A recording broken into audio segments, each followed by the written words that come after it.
दोस्तों नमस्कार। बहुत सारे यूट्यूबर्स और बहुत सारे डेयरी फार्मर्स ने सार्वजनिक रूप से सोशल मीडिया पर हमारे चैनल को टॉप चैनल्स में से एक बताया है और इस वीडियो के माध्यम से मैं उन सभी को धन्यवाद देना चाहता हूं जो हर इंटरव्यू में हमारे चैनल की बात करते हैं और ये कहते हैं कि देसी इलाज जब भी आपको चाहिए आप डीडी रामावत चैनल पर जाकर के सर्च कर सकते हैं। बहुत अच्छा लगता है जब आप ही में से हमें ये सूचना मिलती है कि आपके बारे में इन्होंने इस तरीके से बताया है। तो भाई बहुत बहुत धन्यवाद आप सभी को। आज के इस वीडियो में मैं इसी कड़ी में एक ऐसी जानकारी, बेहतरीन जानकारी, क्योंकि आप लोगों का जब प्यार इस तरीके से मिल रहा है ना, तो जानकारियां भी उसी तरीके की एकदम से उम्दा होनी चाहिए ताकि कोई भी प्रॉब्लम आपके पशु के साथ ना हो। अगर हो भी जाए तो हमारे ये देसी नुस्खे बहुत ही ज़्यादा कारगर हो। भाई एक बीच में समय आया था जब देसी दवाइयों की तरफ ध्यान कम जाता था, लेकिन पिछले 3 साल से मैं यूट्यूब पे हूँ और तब से मैं देख रहा हूँ कि लोगों में देसी दवाइयों का रुझान जो है वो बहुत ही ज़्यादा बढ़ रहा है। मैं कोई ऐसी दवाइयाँ भी नहीं बताता जिसका नाम ले लिया और वो कहीं मिले ही नहीं, ऐसा कुछ नहीं है। मैं वही चीज़ें बताता हूँ जो आपके घर में इजीली मिल जाए ताकि आप वो कर सकें, क्योंकि देसी इलाज कब किया जाता है जब पशु चिकित्सक की सुविधा उपलब्ध नहीं है या पशु चिकित्सक के आने में देरी हो रही है, तभी हम देसी इलाज किया करते हैं। तो वहाँ पर वही चीज़ें चाहिए जो हमारे घर में उपलब्ध हो। बाद में तो जब गंभीर स्थिति होती है या तकलीफ बढ़ती है तो भाई पशु चिकित्सक महोदय आते ही हैं और इलाज करते ही हैं। तो देखिए आज मैं जो जानकारी लाया हूं वो लाया हूं पेट की बीमारियों से रिलेटेड।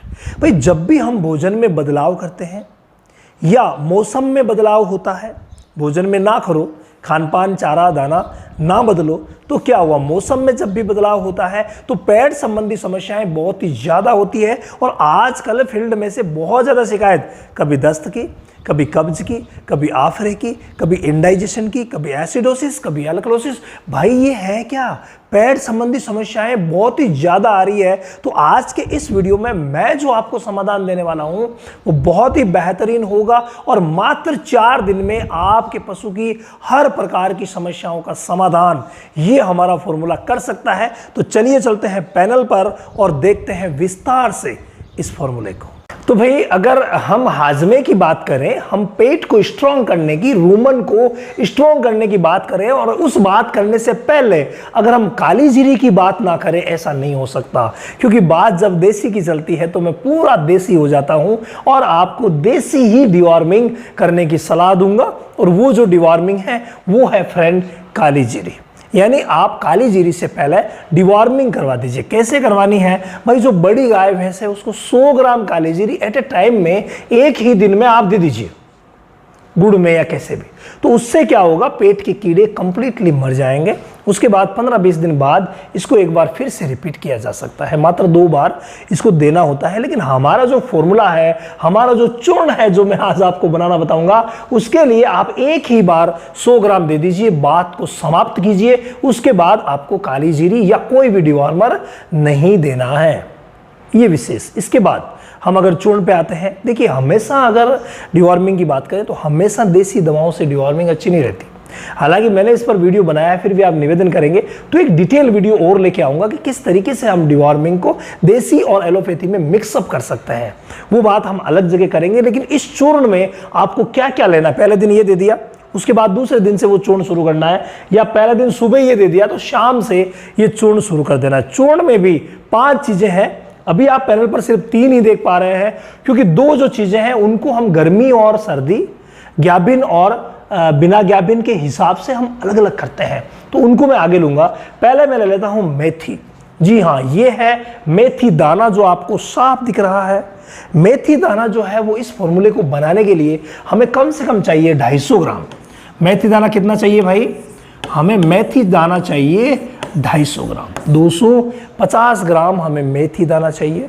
इसके अलावा सेकंड जो चीज़ हमें चाहिए वो है फ्रेंड आंवला।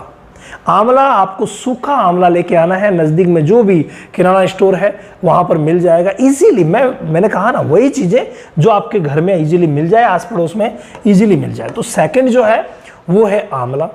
आंवला कितना लेना है आपको, आंवला इसके अंदर यानी 250 ग्राम के अंदर हमें मात्र 50 ग्राम आंवला देना है।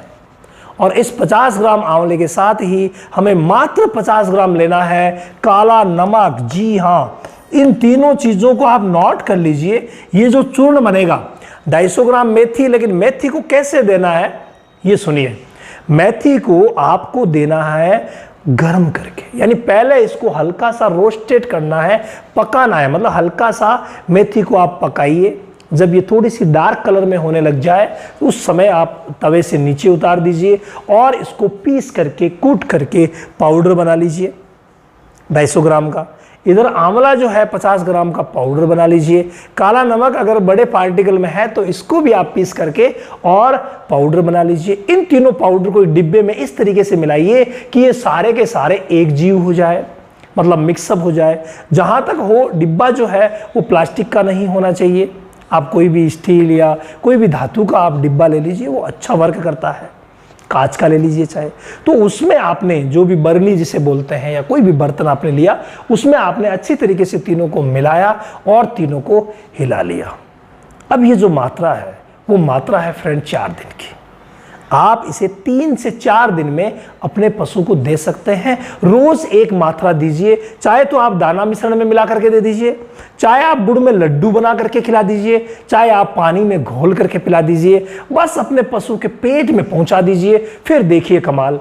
पाचन तंत्र की जितनी भी समस्याएं हैं वो समस्याएं होगी ही नहीं, और अगर हो गई है तो भी ठीक हो जाएगी। लेकिन ध्यान रखिएगा, दस्त में हमें इसकी मात्रा को आधा करना होता है, और बंद का जब केस हो, बंद पड़ जाए, गोबर ना करें, उस समय इसकी मात्रा को दुगुना करना पड़ता है। ठीक है भाई, दोनों वो भी तो पाचन तंत्र की बीमारियां ही हैं। हर बार इंडाइजेशन होना जरूरी नहीं है, हर बार एसिडोसिस एल्कलोसिस होना जरूरी नहीं है। तो ये भी तो इंडाइजेशन वगैरह जो होता है, तो उसी में दस्त भी हो सकती है, तो बंद भी हो सकता है। तो दस्त हो तो मात्रा आधी कर दीजिए, बंद हो तो मात्रा को डबल कर दीजिए। इसके अलावा एक विशेष बात मैं आपको कहना चाहूंगा, अगर एसिडोसिस है, मतलब कि रूमन की पीएच कम हो गई है, उस कंडीशन में इसी नुस्खे में आप 50 ग्राम मीठा सोडा भी मिला सकते हैं, और वो 50 ग्राम रोज दे सकते हैं। 3 दिन की ये जो डोज है, और इस 3 दिन की डोज में आप 50 ग्राम रोज मीठा सोडा मिला सकते हैं, 3 दिन में 150 ग्राम, और अच्छा रिजल्ट ले सकते हैं। इसके अलावा अगर आपके पशु चिकित्सक बोल दे या आपको लगे कि खली खाने की वजह से प्रॉब्लम हुई है, यानी कि एल्कलोसिस हुआ है, रूमन की पीएच बढ़ी है, ये पीएच वगैरह है ना, ये सब हम हमारे ऑनलाइन जो सेशन चलाते हैं ना, जो कि डेयरी फार्मिंग के लिए जल्द शुरू हो रहा है, आप भी रजिस्ट्रेशन करवा सकते हैं। डेयरी फार्मिंग में जो हमारा सेशन है उसमें हम दवाइयों को इस तरीके से आपको बताते हैं कि आप खुद यूज कर सकते हैं। हर बीमारी के बारे में जानकारी, हर मैनेजमेंट कैसे आप सेट बनाएंगे, किस तरीके से आप क्या क्या खिलाएंगे, कौन सा पशु रखेंगे, किस तरीके का पशु आपको रखना चाहिए, ब्रीडिंग कैसे करेंगे, ऑल ओवर चीजें हम हमारे डेयरी फार्मिंग में लेते हैं। और वो डेयरी फार्मिंग का जो सेशन है जल्द शुरू हो रहा है, तो आप जो नंबर दिए गए हैं व्हाट्सएप नंबर, इन पर व्हाट्सएप करके रजिस्ट्रेशन करवा लीजिए, क्योंकि वो लगभग फ्री ऑफ कॉस्ट ही रहेगा। मतलब मामूली सा कोई उसमें नेट का खर्च जरूर चैनल कमेटी चाहे तो ले सकती है, बाकी वो बहुत ही सस्ते में रहेगा, चीप में रहेगा। बाकी जो कोर्सेज होते हैं वेटनरी के वो थोड़े से कॉस्टली होते हैं, लेकिन ये बिल्कुल भी कॉस्टली नहीं होगा, चीपेस्ट आपको मिलेगा, तो वहां आप ज्वाइन कर सकते हैं। ठीक है, तो ये बात होगी तीनों को लेने की। अब मैं बात कर रहा था कि अगर एल्कलोसिस हो गया तो ऐसी कंडीशन में आप यहां पर जामुन का सिरका दे सकते हैं। एसिडोसिस में हमने मीठा सोडा दिया, तो एल्कलोसिस में इसके साथ जामुन का सिरका दे सकते हैं। मीठा सोडा हमने 50-50 ग्राम दिया, तो जामुन का सिरका आप 250-250 ml दे सकते हैं रोज। तो ये 3 से 4 दिन का फॉर्मूला है, इसे आप दे दीजिए। इसके अलावा अगर गर्मी का मौसम है या सर्दी का मौसम है, उसके हिसाब से ग्याबिन है या नहीं है, उसके हिसाब से कुछ चीजें इसमें जोड़नी रहेगी। जैसे ग्याबिन है या गर्मी का मौसम है, तो ऐसी कंडीशन में आप इस फॉर्मूले में 50 ग्राम सौंफ भी ऐड कर दीजिए। ये सौंफ का पाउडर भी बहुत ही गजब काम करेगा। हरी वाली सौंफ आपको कहीं पर भी मिल जाएगी, ला करके पिसवा लीजिए, पाउडर बन जाएगा। यही पाउडर आप उसमें मिक्सअप कर दीजिए और उसी तरीके से दे दीजिए जिस तरीके से मैंने पिछला फॉर्मूला आपको बताया था। हो गई बात। इसके अलावा अगर सर्दी का मौसम है या पशु ग्याबिन नहीं है, हीट में आने वाला है, तो उस कंडीशन में हम यहां पर ले सकते हैं फ्रेंड क्या, अजवाइन, जी हाँ, ये जो अजवाइन है वो भी आपको इस फॉर्मूले में मात्र 50 ग्राम ही लेनी है। बस ये आप दे दीजिए और फिर देखिए कमाल, भाई वाह, शानदार तरीके से ये जो चूर्ण है वो आपके पशु के पेट संबंधी जितने भी समस्याएं हैं उनको दूर कर देगा, विशेष तौर से अपच यानी कि इंडाइजेशन के लिए तो भाई ये बहुत ही शानदार है, आप इस्तेमाल कर सकते हैं। पूरा प्रोटोकॉल मैंने जो बताया इस तरीके से फॉलो कीजिएगा, आनंद ही आनंद।